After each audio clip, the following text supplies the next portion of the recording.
Assalamualaikum warahmatullahi wabarakatuh. Berjumpa kembali teman-temanku semua, para pejuang cuan, pejuang sangkuters, asik ya. Gimana nih kabar kalian semua ya? Semoga kalian dalam keadaan sehat semua ya, dan saya doakan sukses semua tentunya buat kalian. Mantap jiwa dan mantulita gitu ya kan, asik asik, amazing sekali gitu ya kan. Nah, jadi kalau kita lihat bersama-sama teman-teman ya, untuk keadaan market cap ya, cuman kita sebelum lanjut tetaplah ya, syarat wajibnya apa? Kalian pasti tahu lah, secangkir kopi ya teman-teman ya, harus selalu ada buat menemani kesempatan kali ini. Dimana kalau kita lihat bersama-sama dari segi market cap, sebenarnya di sini ada sedikit persentase kenaikan berada di area 2,35 triliun, karena tadi ya kan itu berada di area 3,3 triliunan. Teman-teman kali ini udah berada di area 2,35 ya, berarti ada kenaikan sekitar 20 billion dollar teman-teman. Sedangkan kalau kita mengacu pada volume di sini masih turun ya, jadi menandakan tingkat antusiasme orang masuk ke sektor kripto ini masih cenderung mengalami penurunan. Karena apa? Belum volume ini menandakan bahwasanya antara aktivitas buy and sell gitu teman-teman. Ketika volume ini naik, maka kita akan melihat ya volatilitas buy and sell ini tinggi gitu teman-teman ya, antara buyer atau seller, dimenangkan mana ya. Kalau dimenangkan buyer berarti kita akan melihat market ini dalam keadaan hijau royo-royo ya. Sedangkan kalau kita mengacu dengan price-nya dominance ya, di sini juga masih terlalu over gitu teman-teman, masih terlalu tinggi, berada di area 53,4%. Fair and Greed Index masih sama, belum ada perubahan, berada di range 58 teman-teman ya, dalam kondisi netral. Dan beberapa altcoin termasuk Bitcoin juga masih dalam tanda kutip koreksi teman-teman ya. Dan di sini kita ada sedikit informasi yang cukup menarik buat komunitas Shiba Inu, yang dimana ini khusus buat komunitas Shiba Inu ya, atau teman-teman yang cari informasi tentang Shiba juga boleh gitu kalian lakukan riset ya setelah ini. Oke, kita langsung saja menuju ke olah TKP-nya ya teman-teman ya. Nah, yang pertama yaitu sorotan Shiba Inu, di mana kita udah memasuki sekitar 1084 hari setelah pembakaran Shiba sebesar 410 triliun yang dilakukan oleh Vitalik Buterin ya, yang bersejarah. Karena kita ketahui bersama teman-teman ya, bahwasanya ketika Vitalik Buterin ini mengambil eksekusi untuk membuang token Shiba Inu ke dead wallet ya. Di sini kita bisa melihat ya, waktu itu ya berbarengan lah, nggak selang lama Coinbase juga ngelisting. Jadi kita melihat kinerja waktu itu ya, si Shiba Inu sempat membuat harga gila-gilaan dan sempat membuat orang menjadi kaya dadakan waktu itu ya. Nah, untuk saat ini pembakaran Shiba besar-besaran oleh salah satu pendiri Ethereum tetap menjadi peristiwa penting dalam sejarah teman-teman, yang dimana si Vitalik Buterin ya waktu itu menganggap apaan sih ini token Shiba ya, nggak ada gunanya gitu ya. Akhirnya apa? Vitalik Buterin ini teman-teman ya mengambil tindakan untuk membakar Shiba Inu sebesar 410 triliun, dan sisanya disumbangkan ke penderita COVID yang berbasis di India kalau nggak salah teman-teman. Dan belum lama ini ya, kalau kalian ketahui bersama ya, kita sempat bahas juga sebenarnya, Vitalik Buterin mengakui bahwasanya Shiba Inu saat ini bukan hanya sekedar meme, dia udah merevolusi dari meme lebih dari meme gitu teman-teman. Jadi anggapan meme ini udah lebih meme daripada Shiba Inu, udah keluar dari jalur meme sebenarnya dengan apa yang ditawarkan Shiba Inu, seperti teknologinya, seperti fungsionalnya ya, seperti adopsinya gitu teman-teman di sektor pembayaran. Ini Vitalik Buterin mengakui itu, bahwasanya Shiba saat ini udah lebih dari sekedar meme, katanya seperti itu teman-teman. Mantap jiwa ya. Jadi sebenarnya kita tinggal menunggu momentum Shiba Inu ini mengalami bullish moment kembali ya, dan mungkin kita menunggu sentilan-sentilan dari Vitalik dan Elon Musk gitu ya. Mantap.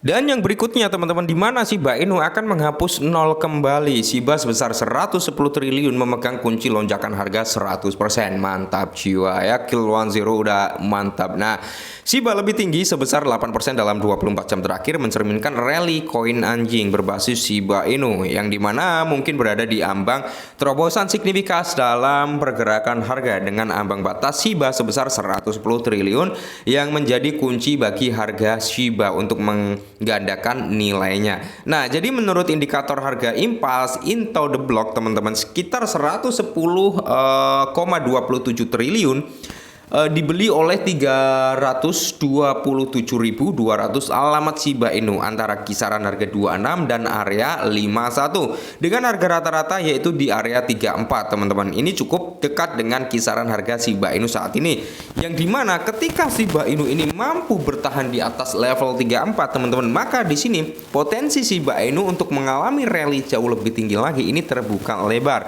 Dan kalau kita lihat untuk saat ini Shiba Inu baru kisaran di area 24, 26 bermain di range harga tersebut ya.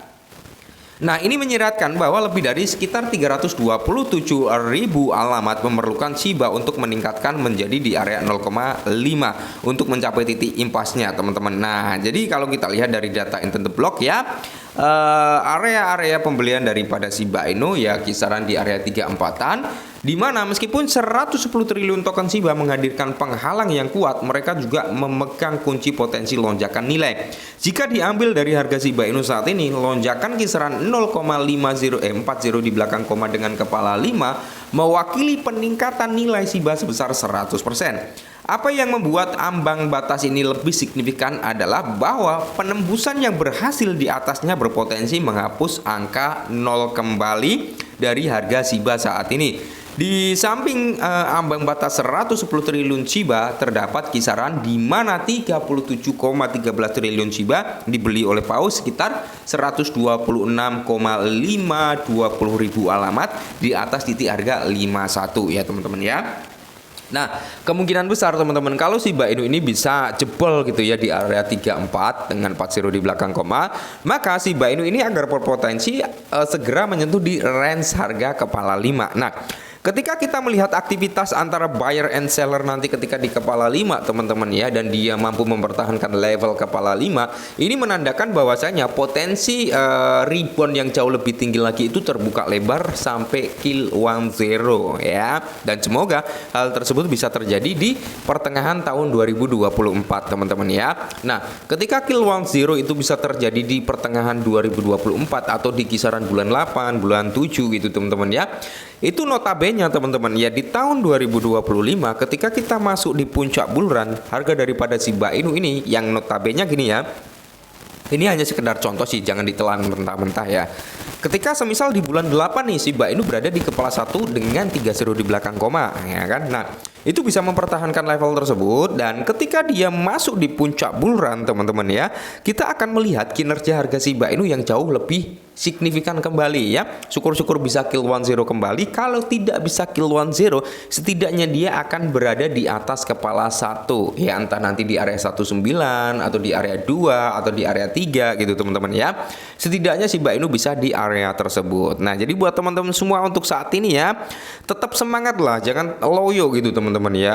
Kita bermain di sektor kripto karena saya sudah menjelaskan buat kalian semua. Ingat, kripto itu kejam ya. Dia bisa naik ribuan persen, bisa turun ribuan persen juga hanya hitungan menit ya, bahkan hitungan detik. Jika developernya gila ya, mereka ketika harga naik langsung buang muatan, apa nggak hancur itu ya, scam. Oke, seperti itu. Jadi kita harus menganalisa sebelum kita masuk. Contohnya ketika kita menemukan token-token baru nih ya, kita bermain di DEX nih ya, oh kayaknya token ini bagus nih untuk jangka panjang, semisal seperti itu ya. Kita masuk dulu ke komunitasnya, kita masuk dulu ke sosial medianya, kita lihat websitenya seperti apa, white papernya kayak gimana, tokenomiknya seperti apa gitu teman-teman. Kita dalemin di situ ya. Ini progresnya mau dibawa kemana gitu ya kan. Nah, timnya aktif enggak gitu teman-teman ya, seperti itu. Jadi kita harus riset lebih dalam lagi, dan ketika kita udah riset, kita udah mantep, tapi masih ada mengganjal, kita bisa cari di platform YouTube gitu teman-teman, sebagai apa? Sarana perbandingan, sarana apa? Tukar pikiran ya. Seperti itu. Jadi buat kalian semua tetap semangat lah ya, dan selalu kurangi sambat. Ingat ya, semua itu butuh proses kawan, dan salam cuan.